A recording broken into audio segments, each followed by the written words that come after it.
Student, जैसे कि आप मुझे लगता है कि आप मेरी वीडियो को बहुत पसंद करते हैं और पूरी वीडियो को अच्छे से देखते हैं क्योंकि आपको उसमें इजी मेथड्स में समझाया जाता है। और ये देखिए स्क्रीन पे बहुत ही इंपॉर्टेंट क्वेश्चन लिखा हुआ, which has higher value of PKB CH3 whole twice NH और CH3N। ये एक अच्छा क्वेश्चन है और साथ साथ एक दूसरा क्वेश्चन आपको स्क्रीन पे हम दिखा रहे हैं जो कि लिखा हुआ है कि ये CH3NH2 और ABCD सीरीज़ लिखी हुई है। तो हम इस वीडियो में आज आपको बहुत ही इम्पॉर्टेंट चैप्टर उससे होने वाले कन्वर्जन्स के बारे में बताने जा रहे हैं। वीडियो को लास्ट तक देखिए, आपका जो कॉन्सेप्ट है में बहुत अच्छा एक्सप्लेनेशन इसमें किया गया। Basic nature of amines, convergence and important question with answers, इसमें हम आपको बताएंगे। ये अमाइन चैप्टर क्लास 12 केमिस्ट्री से रिलेटेड है और ये बोर्ड क्लासेस के लिए बहुत इंपॉर्टेंट चैप्टर है, इसका वेटेज भी अच्छा है।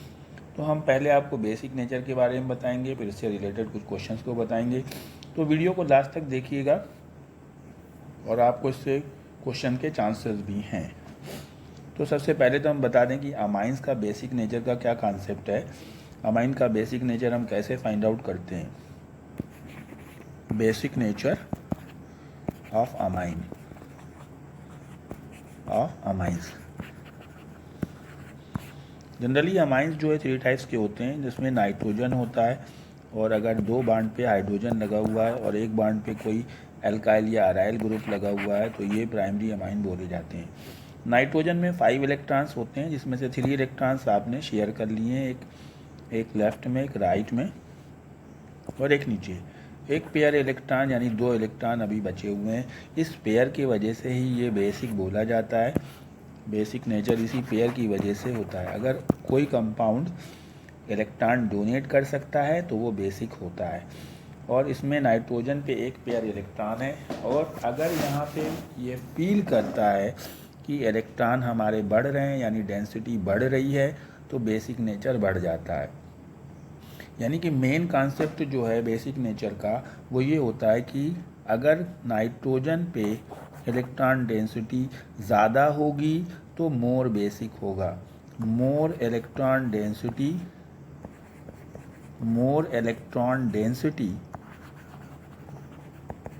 मोर बेसिक।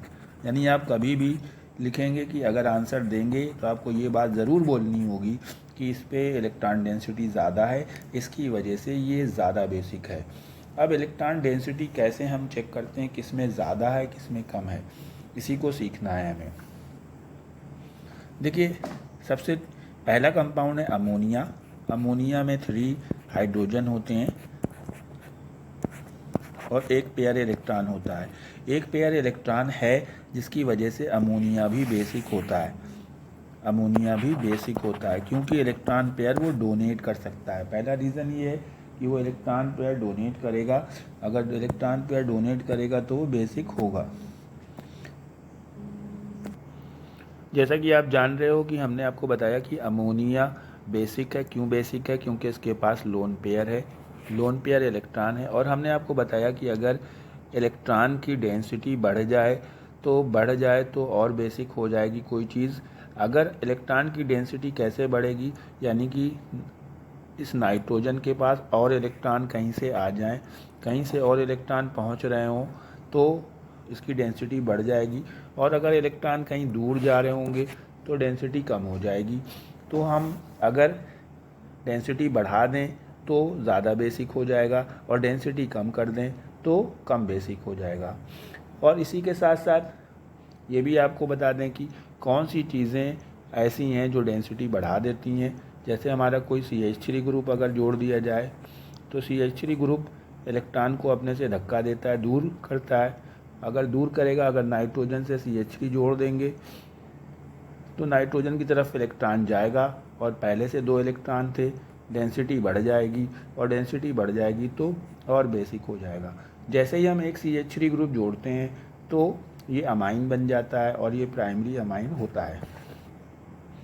यानी कि हम देख पा रहे हैं कि CH3 ग्रुप जोड़ने पे डेंसिटी बढ़ जाएगी और अमोनिया से ज़्यादा बेसिक हो जाएगा। अमोनिया कम बेसिक है मेथाइल एमाइन से, इसे मेथाइल एमाइन यानी प्राइमरी अमाइन की कैटेगरी में रखा जाएगा।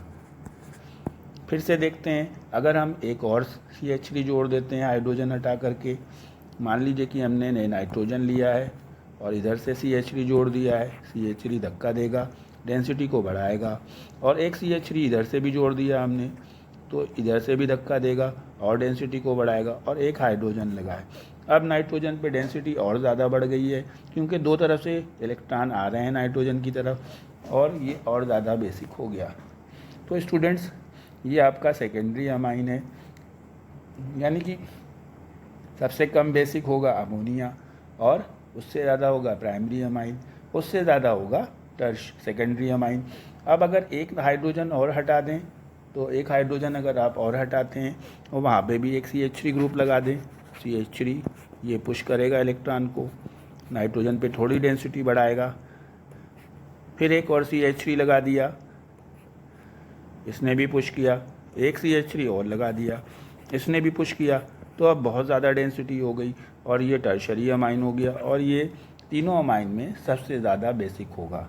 लेकिन ये केस सिर्फ हम गैस फेज़ के केस में कर पाएंगे, जब ये अमाइंस गैसवस स्टेट में हो। सिंगल स्टेट गैस स्टेट का मतलब इसमें वाटर नहीं मिला होना चाहिए, ना ही ये लिक्विड होना चाहिए। यानी कंक्लूज़न क्या निकलता है कि अमोनिया से अमाइंस जो कि एलिफैटिक हैं वो ज़्यादा बेसिक होंगे। सबसे कम बेसिक अमोनिया होगा, क्योंकि इसमें सबसे कम डेंसिटी होगी। फिर उसके बाद मेथाइल अमाइन होगा, क्योंकि इसमें एक CH3 ग्रुप है और थोड़ा डेंसिटी बढ़ जाएगी, ये प्राइमरी अमाइन बोला जाएगा। फिर उसके बाद CH3 NHCH3, इसमें 2 CH3 ग्रुप हैं, ये ज़्यादा बेसिक होगा। और सबसे ज़्यादा CH3 NCH3 एंड CH3, ये सेकेंडरी अमाइन है और ये टर्शरी अमाइन है।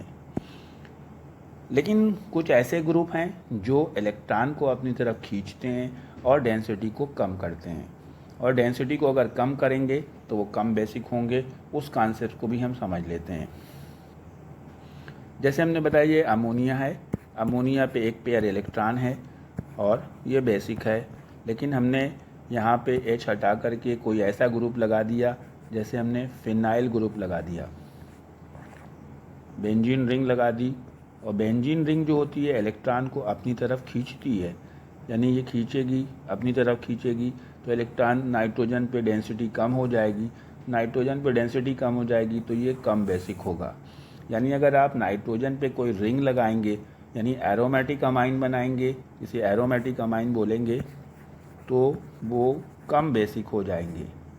एरोमेटिक अमाइंस अमोनिया से कम बेसिक और एलिफैटिक अमाइंस अमोनिया से ज़्यादा बेसिक होते हैं।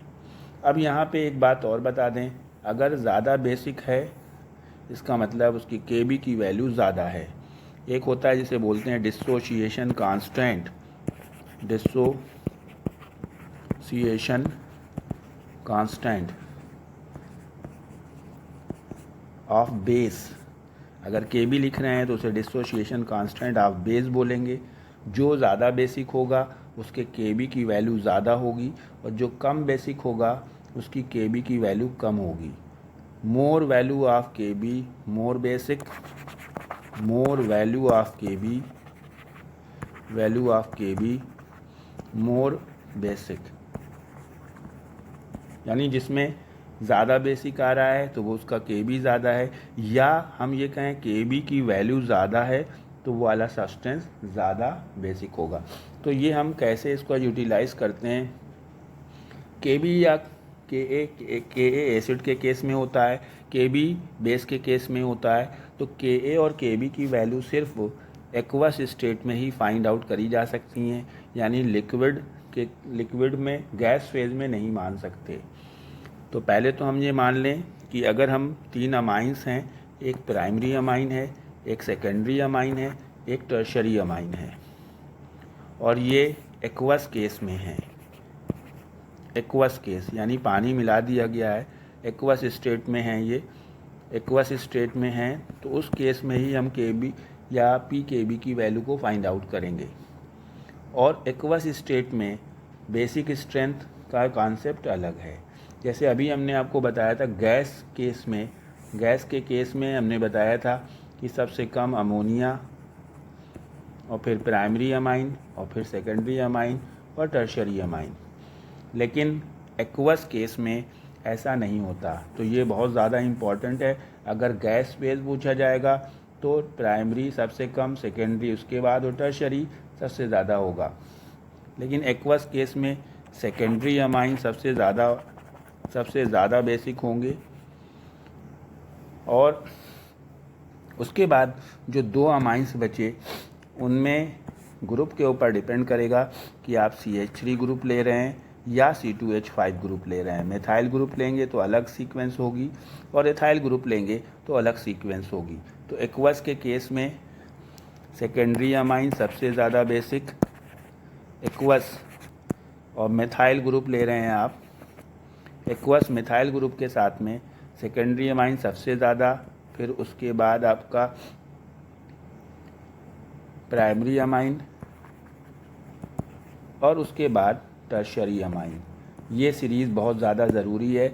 यानी अगर आप मेथाइल ग्रुप लेंगे तो CH3 होल ट्वाइस NH, ये सेकेंडरी अमाइन हुआ, फिर उसके बाद CH3 NH2 और सबसे कम होगा CH3 होल थ्राइस N। अगर आपने पानी मिला दिया है और आपसे क्वेश्चन पूछता है कि arrange the following in increasing और decreasing order of basic strength, तो आप ये आंसर लिखेंगे। सेकेंडरी वाला पहले लिखेंगे, फिर मेथाइल ग्रुप के साथ में प्राइमरी वाला और फिर मेथाइल ग्रुप के साथ में टर्शरी वाला। लेकिन अगर आपने एथाइल ग्रुप ले लिया है, एक्वस एथाइल ग्रुप के साथ में एक्वस लिया है और एथाइल ग्रुप यानी C2H5 ग्रुप लिया है, तो सबसे पहले लिखेंगे सेकेंडरी और फिर टर्शरी और फिर प्राइमरी।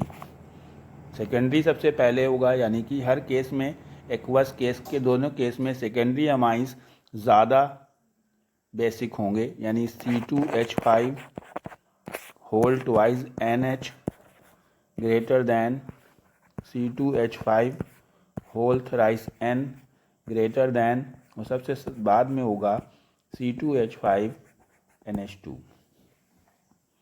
अगर बेसिक स्ट्रेंथ निकाल रहे हैं तो यही सीरीज़ होगी। अगर आपसे बोलता है कि बेसिक स्ट्रेंथ के फॉर्म में बताइए, या आपसे कहता है कि KB के फॉर्म में, KB डिसोसिएशन कांस्टेंट, तो भी यही सीरीज़ होगी। जैसे कहे कि KB के फॉर्म में अरेंज करिए, तो KB के लिए भी यही सीरीज़ होगी। KB अगर मेथाइल ग्रुप लेके कर रहे हैं तो लिखेंगे CH3 होल ट्वाइस NH, इसका KB सबसे ज़्यादा होगा, greater than CH3 NH2 greater than CH3 whole thrice N। और अगर आप एथाइल ग्रुप ले रहे हो, KB निकाल रहे हैं, ethyl group, KB ethyl group के साथ में, तो भी सेकेंडरी अमाइन सबसे ज़्यादा होंगे। सबसे ज़्यादा KB होगा C2H5 NH greater than C2H5 whole thrice N greater than C2H5 NH2। लेकिन स्टूडेंट यहाँ पे जो क्वेश्चन था, सबसे पहले KB नहीं दिया गया था, उसमें PKB दिया गया था।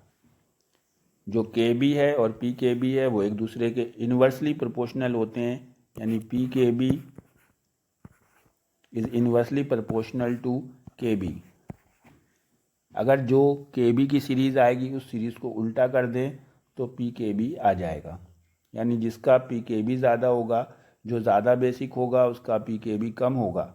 जैसे इसका जैसे यहाँ पे स्क्रीन पे देखेंगे आप कि C2H5 होल ट्वाइस NH का KB सबसे ज़्यादा है और C2H5 NH2 का KB सबसे कम है। तो अगर PKB लिखेंगे तो PKB के केस में क्या करेंगे, इसको उल्टा कर देंगे। उल्टा करने का मतलब है सबसे पहले आ जाएगा C2H5 NH2 greater than C2H5 whole thrice N greater than C2H5 whole twice NH। यानी कि सबसे ज़्यादा PKB वैल्यू C2H5NH2 की होगी और सबसे कम pKb वैल्यू C2H5NH की होगी। तो ये तो आपका बेसिक नेचर अमाइंस का हो गया। अब जो हमारा सबसे पहले क्वेश्चन एक कन्वर्जन का लिखा हुआ है वो भी समझ लीजिए कि इस कन्वर्जन को कैसे सॉल्व करते हैं। इसमें यहाँ पे ये आपको अमाइन दिया गया है। अमाइन की रिएक्शन अगर हम नाइट्रस एसिड से करते हैं तो वो अल्कोहल में कन्वर्ट होते हैं, यानी यहाँ पे हमारा अल्कोहल बनेगा, NH2 ग्रुप अल्कोहल में कन्वर्ट हो जाएगा और फिर अल्कोहल को हमने P+I2 से कराया फास्फोरस और आयोडीन के साथ में, तो अल्कोहल ग्रुप की जगह पे आयोडाइड आ जाएगा। और फिर हमने CN से कराया है तो आयोडाइड की जगह CN आ जाएगा। और हमने फिर रिडक्शन कराया है तो CN की जगह CH2NH2 आ जाएगा। और ये आपका कार्बेल एमाइन रिएक्शन लिखा है तो NH2 की जगह NC आ जाएगा। तो हम इसको पूरे को नीचे आपको एक बार सॉल्व करके दिखाते हैं कि कैसे इसको सॉल्व करेंगे। और बहुत सारे क्वेश्चन इससे सॉल्व होंगे। आपको दिया गया है CH3NH2। जब आपने इसको HNO2 से रिएक्शन किया तो ये NH2 ग्रुप अल्कोहल में चेंज हो गया, दैट्स मीन CH3OH हो गया। और जब हम P+I2 से करेंगे यानी आयोडीन के साथ फास्फोरस तो OH की जगह I आ जाएगा, CH3I हो गया। हमको बाई प्रोडक्ट लिखने की ज़रूरत नहीं है। अब हमने जब KCN से किया है तो ये हमारा I की जगह CN हो गया, CH3CN आ गया। और जब हमने इसका रिडक्शन किया, रिडक्शन का मीनिंग है 4H के साथ रिडक्शन करेंगे तो ये CN के जगह पे CH2NH2 आ जाएगा। तो ये हमारा बन जाएगा CH3, ये CH3 पहले से था और CN की जगह हमने कर दिया CH2NH2। और इसके बाद हमने ये आपका CHCl3 और KOH के साथ रिएक्शन कराई है तो ये कार्बेल एमाइन करते हैं जिसमें NH2 की जगह NC हो जाता है, यानी बन जाएगा CH3CH2NC। तो ये इस तरह से ABCD की सीरीज़ भी आपकी हो गई। अब आपको इसी तरह से एक क्वेश्चन और देते हैं जो कि आप ज़रूर से सॉल्व करें। जैसे हमने लिया आपका CH3 CH2 CH2OH और ये हमने यहाँ पे PCl5 से रिएक्शन करी है, यहाँ पे A आ गया। फिर हमने KCN से रिएक्शन करी है, यहाँ पे B आ गया। फिर इसका हमने रिडक्शन किया है, यहाँ पे C आ गया। और रिडक्शन करने के बाद हमने यहाँ पे HNO2 से रिएक्शन करी है, यहाँ पे D आ गया। और D के बाद ये हमने आपका एक और रिएक्शन करी, यहाँ पे ऑक्सीडेशन हमने किया है, ये स्पेशल रिएक्शन है PCC। और यहाँ पे आपका हमने बना दिया CH3 CH2 CH2 CHO। PCC के साथ कभी भी ऑक्सीडेशन करेंगे तो एल्डिहाइड बनेगा अल्कोहल का, यानी कि ये अल्कोहल होगा। इस क्वेश्चन को सॉल्व कीजिए और हमें कमेंट सेक्शन में ज़रूर बताइए। Thank you, have a nice day.